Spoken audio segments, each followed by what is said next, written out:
Welcome back to Football Daily, ladies and gentlemen. Today is deadline day. That's right, and we need to talk today. I'm going to be ranking some of the completed deals and deals that are on the verge or rumoured to be happening over the next few hours before the window slams shut. I'm recording the majority of this on Thursday night, so deals might well be happening throughout Friday, meaning I might well change clothes, I might well change location, and some of the players I won't have up on the ranking graphic if I have to do an update. That might not be the case, but I'd say it's extremely likely. Anyway, to the rankings, and as you can see, I've got a good move, I've got a transfer that's just a bit what the and bad move. I mean, there's one in here for me. Let's start with Ansu Fati joining Brighton on a 1-year loan, no option, no obligation. They're covering 80% of his wages, which is probably a substantial amount. And my God, this is a good move. This is one of the funnest moves of the window, isn't it? 12 starts in La Liga last year, of course, put up 7 goals, which is actually the second highest number of La Liga goals of any Barcelona player last season, behind, of course, Robert Lewandowski. So we know what Fati's good at. He's good at getting shots off. 4.5 shots per 90 puts him well inside the top 10% of forwards inside of Europe for that metric. He's also got really, really top-end non-penalty XG numbers. He's going to be excellent in and around the box for Brighton. And what's most intriguing about this move, for me, because obviously De Zerbi's had a huge part to play in it, is how De Zerbi sees him fitting in. Because classically, we've seen Fati work off the left for Barcelona. But with Mitoma out there, you'd be surprised. We've seen Joao Pedro arrive for a club record fee. Is he going to want to play through the middle? 18-year-old Ferguson's going to want to play through the middle. Is he then going to operate on the right-hand side, where we've seen Solly March put up massive numbers? This is just so much fun. Maybe this comes down to Enciso's injury being worse than the initial prognosis. If that is the case, it's sad for Enciso, but I just can't wait to see Fati under De Zerbi, because this is a player who's had massive injury problems, over 450 days missed with injury problems since that initial meniscus problem back in 2020. This is such a good move, man. It's so exciting. I mean, it's mud for Tottenham, because they wanted him as well, but it's so exciting. Next up, let's talk a little bit about Cole Palmer, who's joined Chelsea for 45 million. I mean, I'm going to put it in WTF, just because I don't really understand it. I think Cole Palmer is an excellent player, and it'll probably end up being a good move in the long term for Chelsea if Cole Palmer can hit the ceiling that, many people inside of football believe he can, which is extremely high. He's a highly talented player. But Chelsea's forward line needs goals. Cole Palmer doesn't have a history of goals. He's extremely young. Very limited minutes. I think he was under 400 minutes of Premier League football last season. He's leaving a front line that's pretty stocked, and he obviously sees not much of a pathway to the first team. And he's going to a team that, have Madueke wants to play on the right, Raheem Sterling wants to play on the right, and Nkunku's going to come back. You got Mudryk who's going to be playing off the left. Like, all of these players are going to want to play in the same area as Cole Palmer, you would think.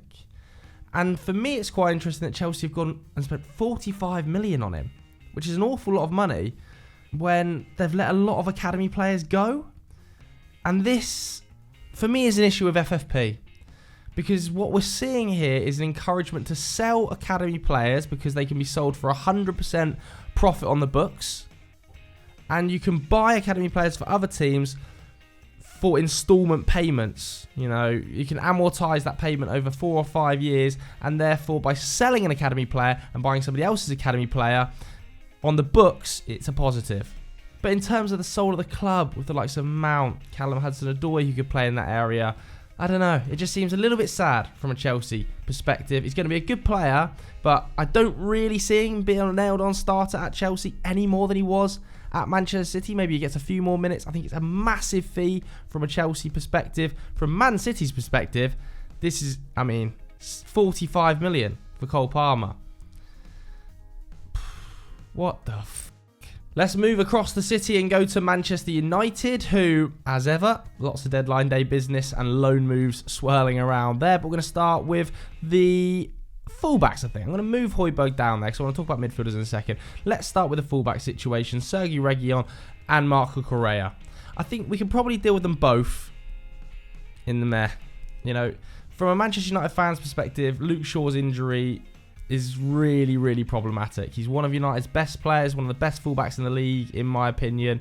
Terrell Malacia must be suffering a worse injury than we originally expected for an emergency loan to be required in that left-back slot. This seems like it's going to be a short-term loan, maybe not even until the end of the season, but I don't want to speculate at the moment because we haven't seen the terms. Both of these signings for me, they're a bit... Let's start with Marc Cucurella because, 25 years of age, coming off the back of a really poor season at Chelsea, a really poor season, 1,600 minutes of football last year. Clearly not at the level of Ben Chilwell, and Pochettino obviously fancies Levi Colwill in that position above him. He clearly fancies Ian Maatsen in that position above him. If you go back to his days at Brighton, he was an extremely exciting talent. Very, very highly thought of. Pep Guardiola wanted him. Massive tackle numbers. Really, really good on the ball when he was at Brighton as well. Upwards of an 88% pass accuracy. Big progressive pass numbers from that fullback zone. Not an amazing attacker.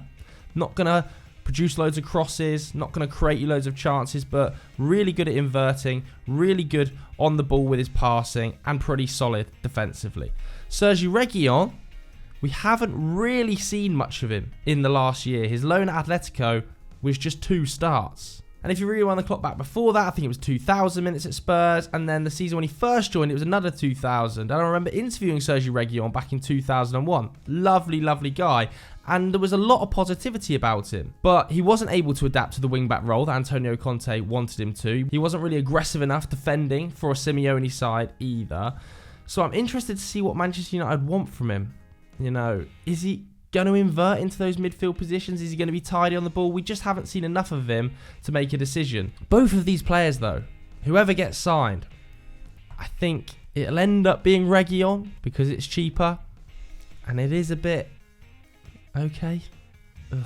Moving into the midfield, and the battle becomes between Sofian Amrabat and Pierre-Emile Højbjerg.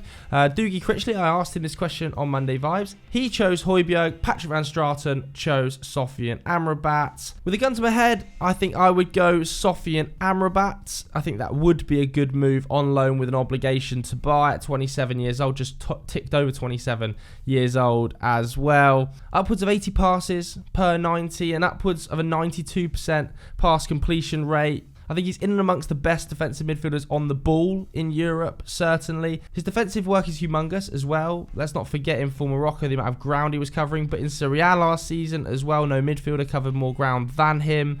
Not a massive amount of tackle and interception numbers, but some of the highest sprints of any player in Serie A, some of the best pressure numbers, very calm in defensive transition.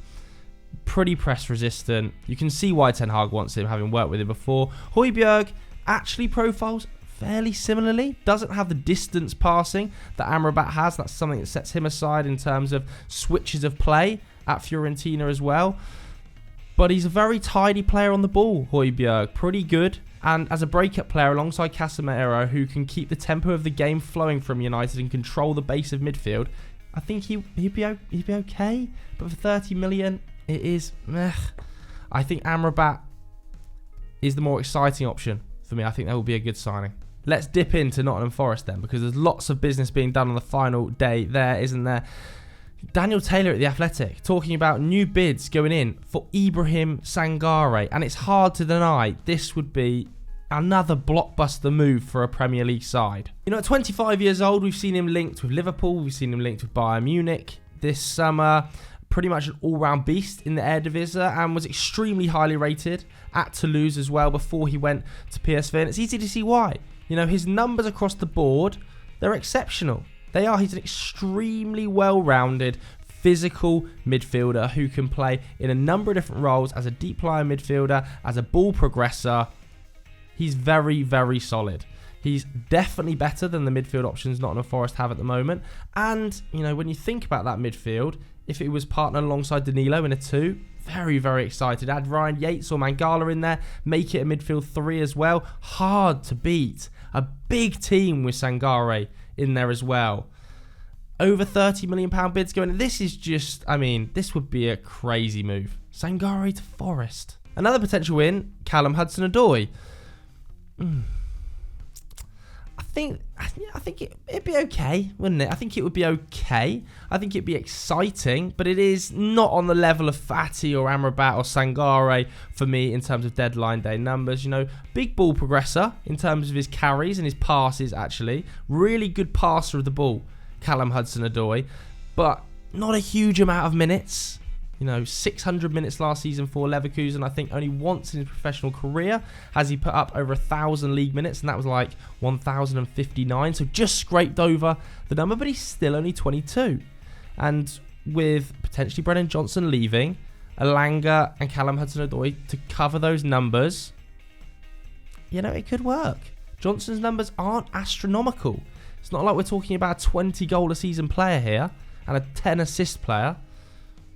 I think Hudson-Odoi would be a smart bit of business for that fee. It is, maybe it's somewhere. It's like there. It's in between the two. I can't put it in there, but it's like there. For now though, I'm leaving it in there. Whilst we're on the topic of Forest, let's do Brennan Johnson to Tottenham for upwards of £50 million. And I think this would be, you know, it'd be okay, wouldn't it? It feels like a big old chunk of money. Bit meh for me. Good goal return last season for Brennan Johnson, but the underlying numbers, I mean, they left a lot to be desired. We can have a look at his profile here when we're comparing him to attacking midfielders and wingers. On the ball, struggles a little bit. Very good in transition. His pace gets Forest out of an awful lot of problematic areas, and certainly there's a level he can go up. I think Brennan Johnson can definitely improve. You look at him compared to forwards, and it's probably likely he would play in a front three.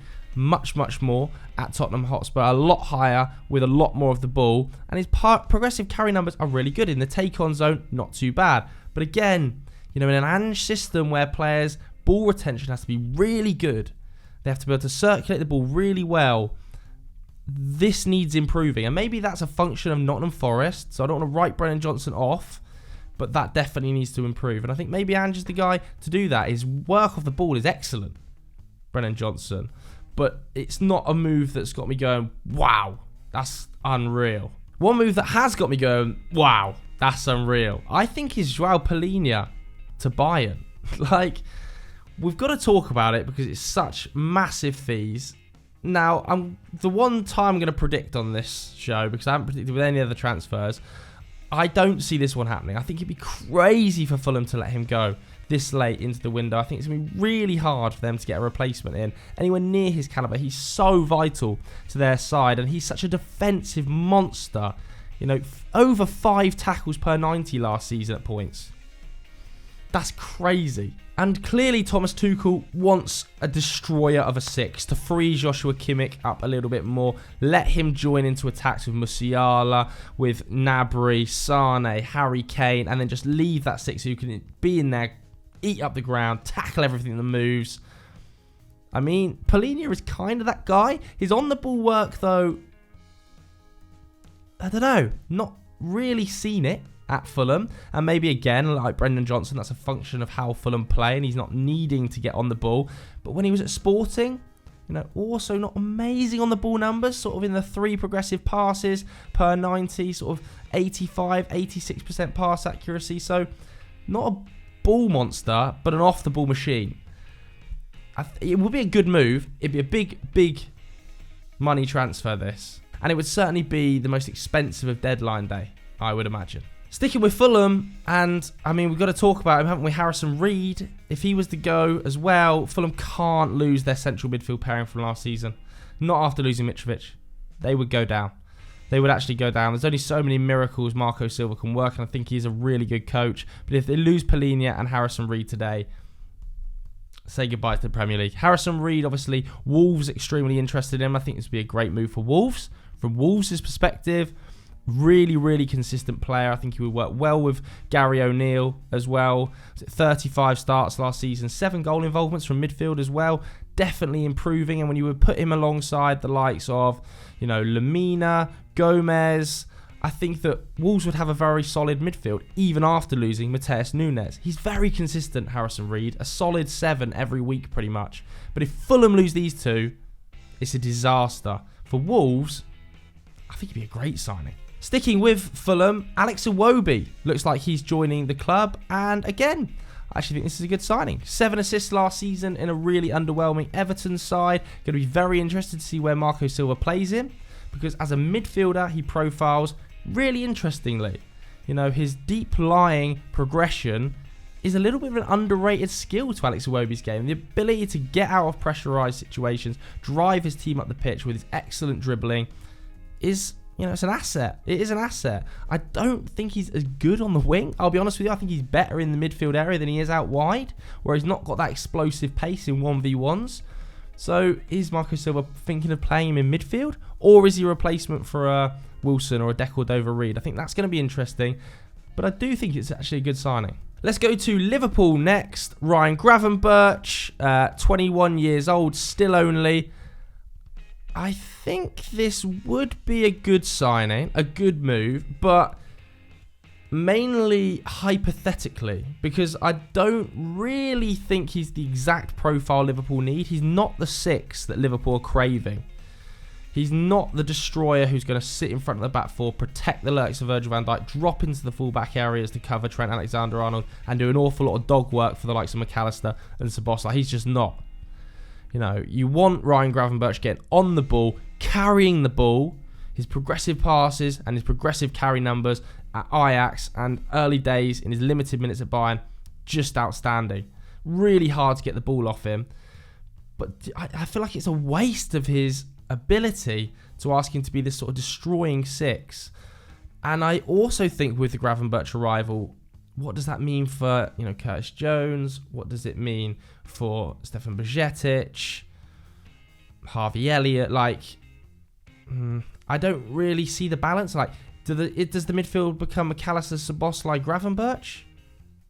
Because that feels, again, a little bit unbalanced. Who's the deepest line playmaker? Who's the destroyer in there? Does that end up becoming McAllister and Gravenberch is a double pivot? I don't know. Liverpool fans are really interested to hear your thoughts, because he's an excellent player and he wants to get out of Bayern to get more game time. But where does that game time come from at Liverpool? And is it in the role he wants? Let me know in the comments below. Mo Salah to Al Ittihad for 100. Bad move, man. Liverpool cannot let this happen. Reject, reject, reject. Bad move. Like, so vital to how Liverpool play, and to have any hope of finishing the Champions League this season, they have to have Mo Salah in the side. You know, consistent 30 goals every single season since he's been at Liverpool, pretty much. 187 goals, of course, overtaking Steven Gerrard recently in their all-time record goal scorers list. But not just his goals, the danger he brings to the side, how hard it is to stop him, the gravity he pulls away other defenders to make space for Liverpool attackers. I just cannot sell him on deadline day. It would be astronomically terrible, even if the money is that big. Finally, we've got Matheus Nunes. I'm a little bit confused about this one as well. I'm going to put this one in kind of WTF. Like, where's he playing? Is that not what they signed Kovacic for? You know, Nunes' best assets are his ability to drive the ball forward with his dribbling. Great under pressure, great progressive carrier, huge take-on numbers for a central midfielder. Is that not what Kovacic was signed for? To sit alongside Rodri and play as the progressor on the ball who's really hard to pressurise? And I understand Kovacic has injury problems, but then, like, what does this mean for Calvin Phillips? Like, Calvin Phillips, does this just mean he has no future at the club whatsoever?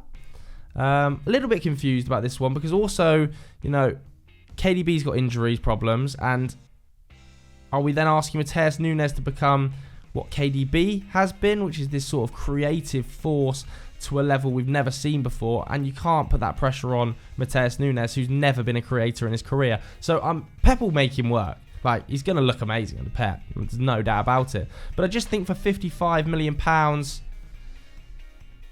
I'm a bit confused. Like, what the fuck? So I want to hear from you guys at home about your club's deadline day. How's it going? Are you concerned? Let me know in the comments below. If you enjoyed this video, hit the like button, hit subscribe. Thanks very much for watching. We'll see you later. Goodbye.